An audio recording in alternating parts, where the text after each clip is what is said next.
आज आप रसपान करेंगे माघ मास महात्म्य के 10वें अध्याय का। इससे पहले के अध्याय में आपने सुना था कि किस प्रकार मुनि ने पिशाच को सुमार्ग बतलाया कि माघ मास में प्रयाग में जाकर स्नान करने से तुम्हें पिशाच योनि से मुक्ति मिल जाएगी। पिशाच ने मुनि के कहे अनुसार प्रयाग में स्नान किया, जिससे उसे प्रेत योनि से मुक्ति मिल गई। तब मुनि कहते हैं कि अब मैं तुमसे गंगा यमुना के संगम का वर्णन करता हूँ, जिसके जल की एक बूंद के स्पर्श से केरल देश का ब्राह्मण भी मुक्त हो गया था।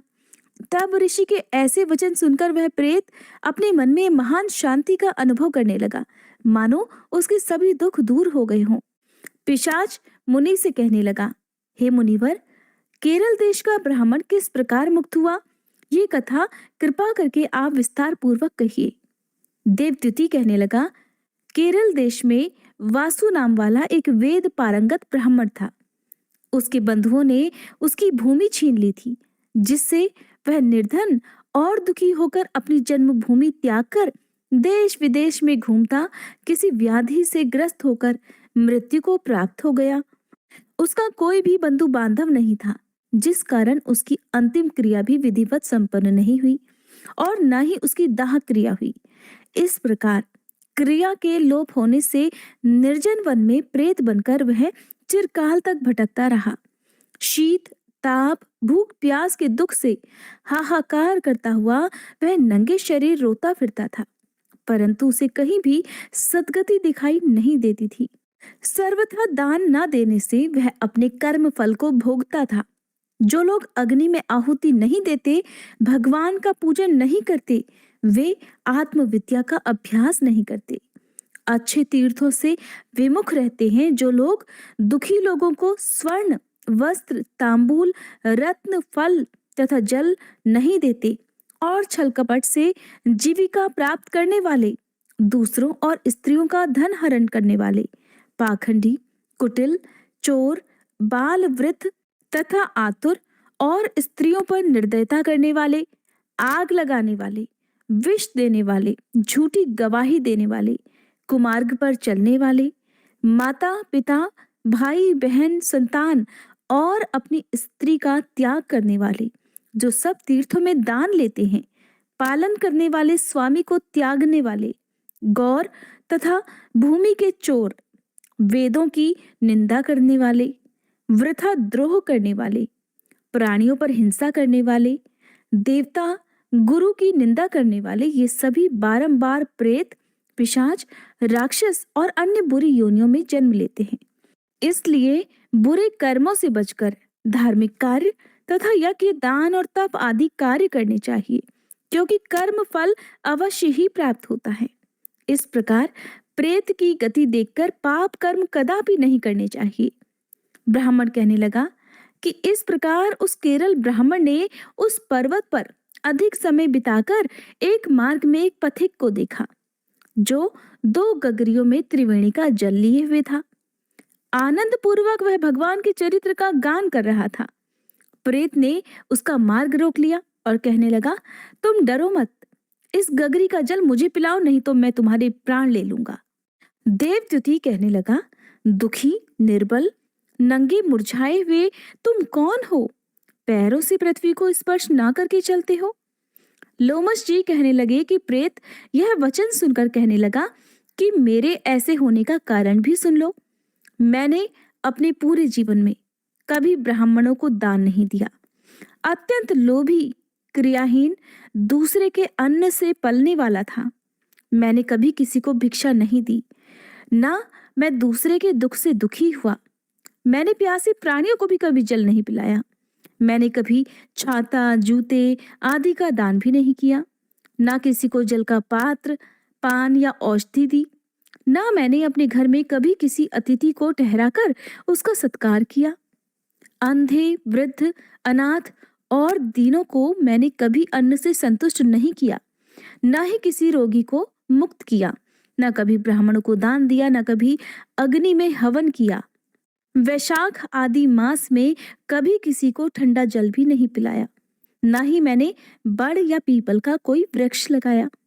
ना किसी प्राणी को बंधन से छुड़ाया। कभी कोई व्रत करके शरीर को नहीं सुखाया। इस कारण मेरा पूर्व जन्म सब बुरे कार्यों में ही व्यतीत हो गया। मेरे पूर्व जन्म के कर्मों से ही मेरी यह गति हुई है। इस वन में व्याघ्र, भेड़िए से बचा हुआ मांस और जंतुओं के खाने से गिरे हुए फल, वृक्षों पर लगे हुए सुंदर फल और झरने का सुंदर जल सभी मिलते हैं, परंतु देव इच्छा से मैं कुछ भी नहीं खा सकता। सर्प की तरह केवल पवन भक्षण करके अपना जीवन बिता रहा हूँ। बल, बुद्धि, मंत्र, पुरुषार्थ से लाभ, हानि, सुख, दुख, विवाह, मृत्यु, जीवन, भोग, रोग तथा वियोग में केवल भाग्य ही कारण होता है। कुरूप, मूर्ख, कुकर्मी, निंदित और पराक्रम से हीन मनुष्य भी भाग्य से ही राज्य भोगते हैं। काने, लूले, लंगड़े, नीतिहीन, निर्गुण, नपुंसक भाग्य से राज्य प्राप्त करते हैं।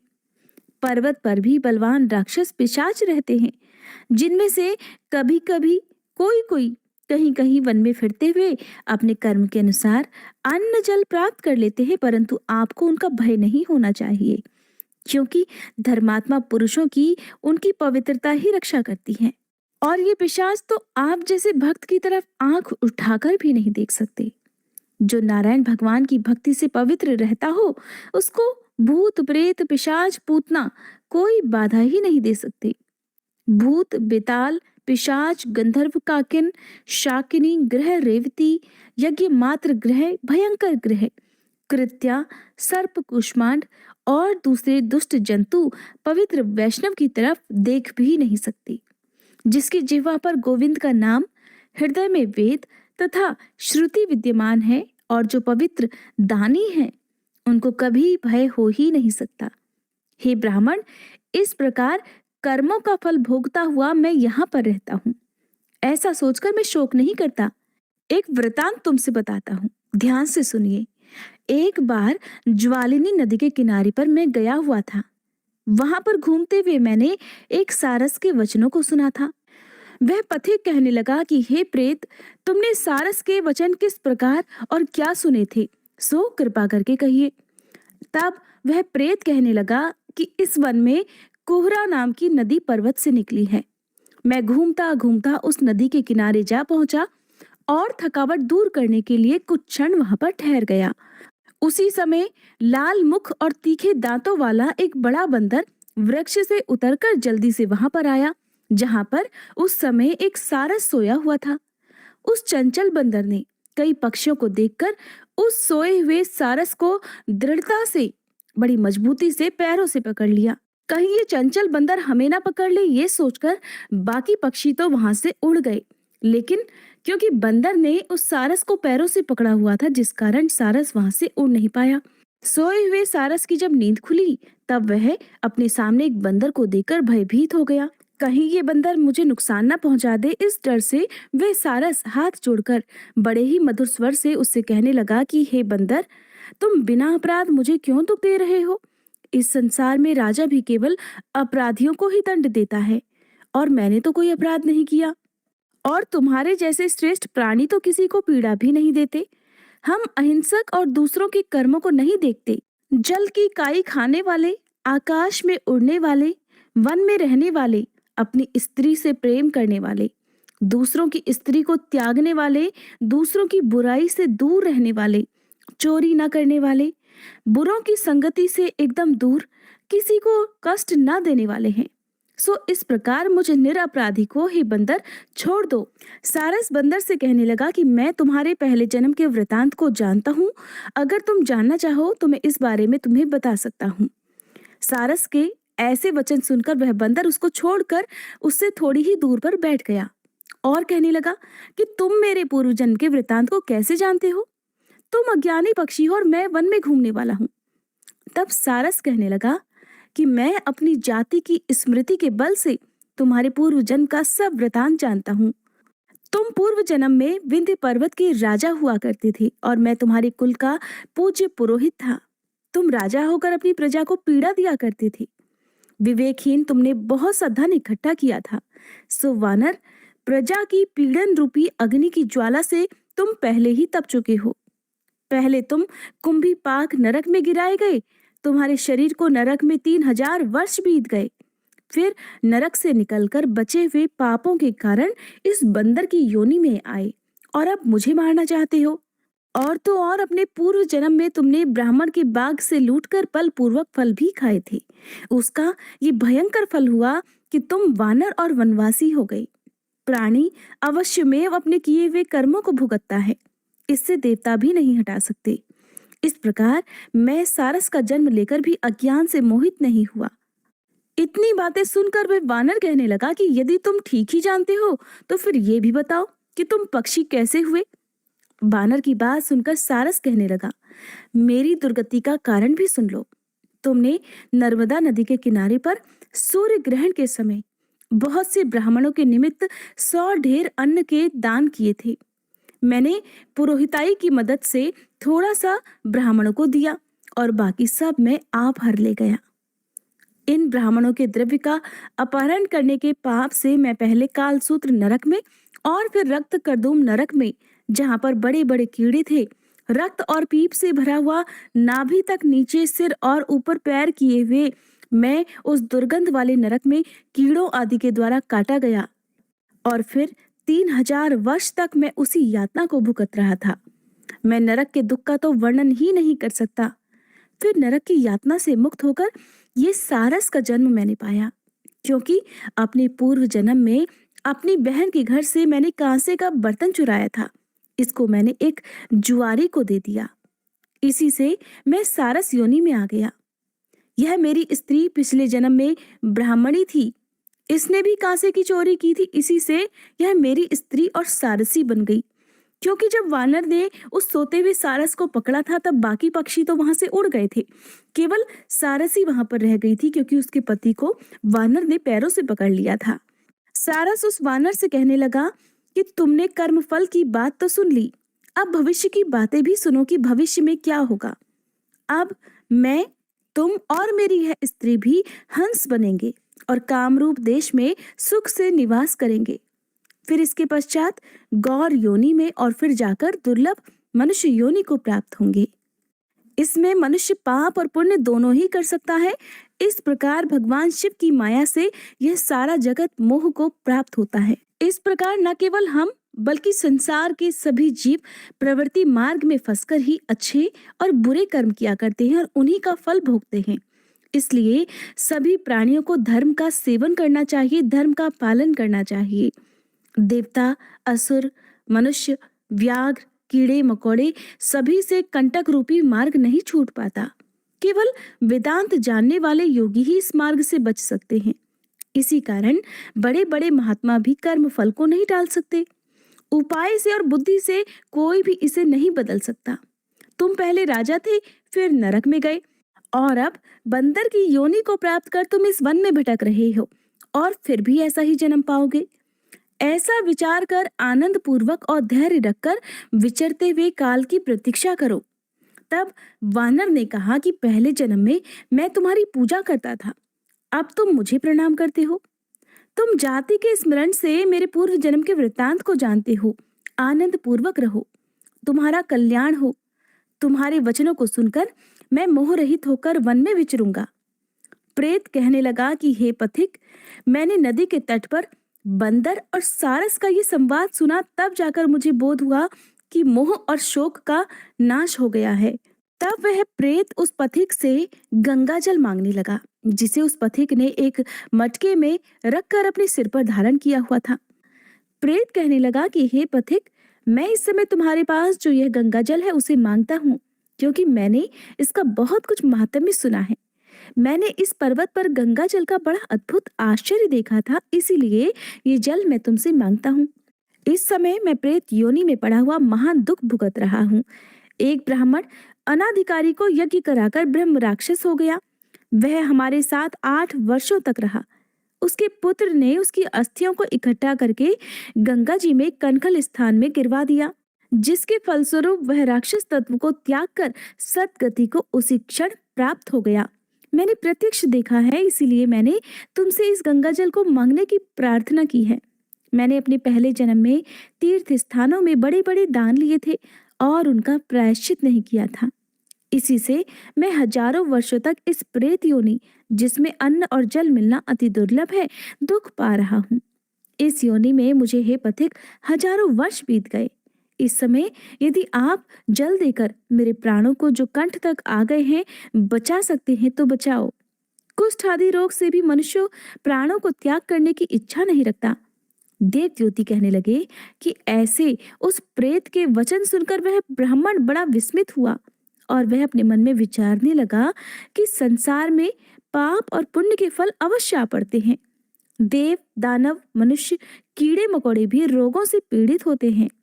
बालक और वृद्धों को मरण, अंधा तथा कुबड़ापन, ऐश्वर्य, दरिद्रता, पांडित्य और मूर्खता सब कर्मों से ही प्राप्त होता है। इस कर्म भूमि में जिन्होंने न्याय से धन इकट्ठा किया है वह धन्य है। ये सुनकर वह प्रेत गदगद वाणी में कहने लगा कि हे पथिक, मैं जानता हूं कि आप सर्वज्ञ हैं। आप कृपा कर मुझे जीवन का आधार ये जल इस प्रकार दो जैसे मेघ चातक को देता है। तब पथिक कहने लगा कि हे प्रेत, मेरे माता पिता भृगु क्षेत्र में बैठे हुए हैं। मैं ये जल उन्हीं के लिए लेकर आया हूँ। अब बीच में तुमने गंगा जी के संगम का जल मांग लिया, इसलिए मैं इसी धर्म संदेह में पड़ गया हूँ।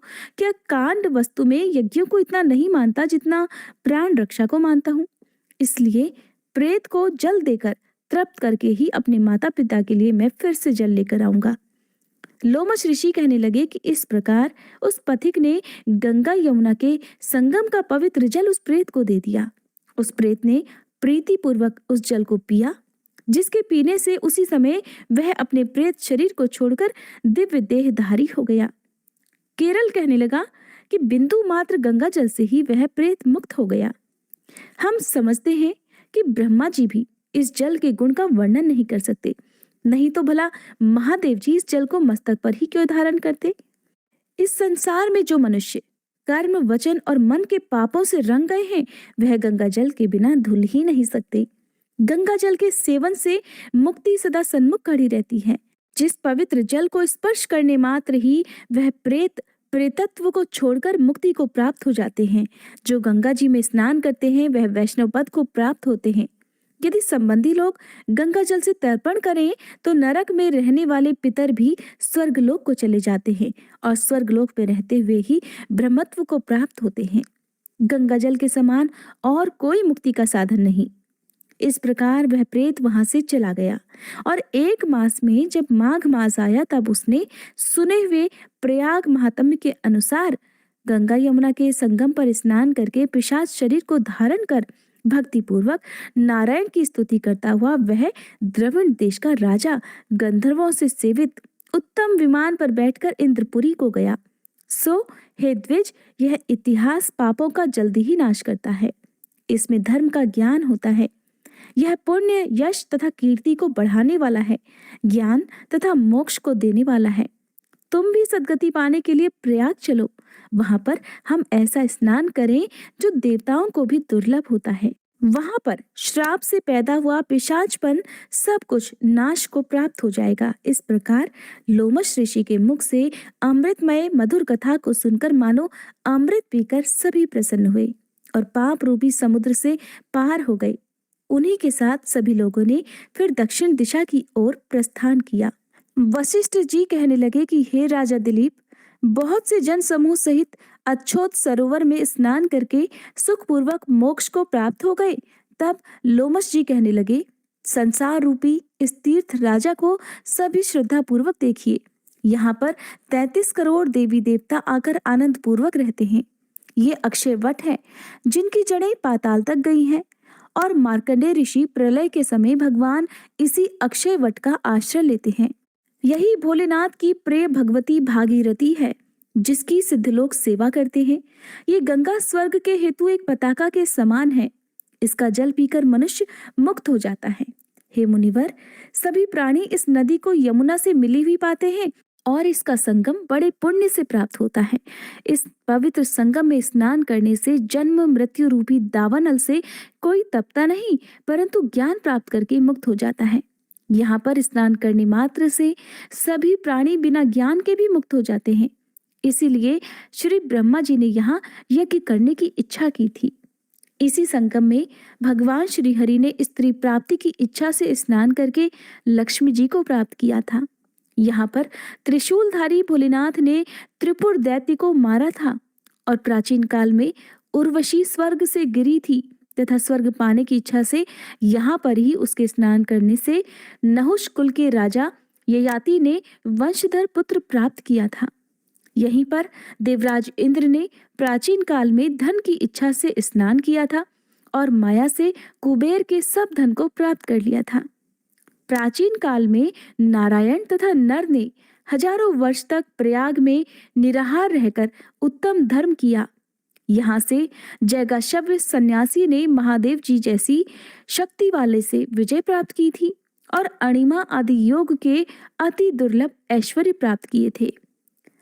इसी क्षेत्र में तपस्या करके श्री भारद्वाज सप्त ऋषियों में सम्मिलित हुए। इस प्रकार जिन्होंने भी इस संगम में स्नान किया उन सभी को स्वर्ग की प्राप्ति हुई। इसलिए हमारे विचार से तुम त्रिवेणी में स्नान करो। इस स्नान से पहले किए हुए तुम्हारे सब पाप नष्ट हो जाएंगे और संपूर्ण वैभवों को तुम प्राप्त हो जाओगे। ऋषि के इस प्रकार के सत्य वचन सुनकर सभी त्रिवेणी में स्नान करने लग गए और उसी स्नान करने से सबकी पिशाचता भी नष्ट हो गई। श्राप से मुक्त होकर उन्होंने अपना शरीर धारण कर लिया। वेद निधि ने अपनी संतान को देखकर प्रसन्न होकर लोमश ऋषि को संतुष्ट किया और कहा, आपके अनुग्रह से ही श्राप से मेरे पुत्र विमुख हो गए हैं। अब हे ऋषिवर, आप इन बालकों के योग्य धर्म को कहिए। तब लोमश ऋषि कहने लगे कि इस युवा कुमार ने वेदों का अध्ययन समाप्त कर लिया है, इसलिए इन कन्याओं के प्रीति पूर्वक कर कमलों को ग्रहण करें। तब लोमश ऋषि तथा अपने पिताजी की आज्ञा से इस ब्रह्मचारी ने 5 कन्याओं से विवाह कर लिया और इस प्रकार इन कन्याओं के सभी मनोरथ पूर्ण हो गए। जिसके घर में लिखा हुआ यह माहात्म्य पूजा जाता है, वहां नारायण भगवान ही पूजे जाते हैं। पुष्कर तीर्थ में, प्रयाग में, गंगा सागर में, देवालय में, कुरुक्षेत्र में और विशेष रूप से काशी में जाकर इसका पाठ अवश्य करना चाहिए। यदि आप पाठ ना कर पाए तो इस महात्म्य को सुनना अवश्य चाहिए। पुष्कर तीर्थ में ग्रहण के समय इसके पाठ का 2 गुना फल प्राप्त होता है और मरने के बाद मोक्ष की प्राप्ति होती है। जय श्री कृष्णा। आज का अध्याय समाप्त हुआ। उम्मीद है ये वीडियो आपको पसंद आई होगी। इसके आगे की कथा सुनने के लिए कृपया आप हमारी अगली वीडियो का इंतजार जरूर कीजिएगा।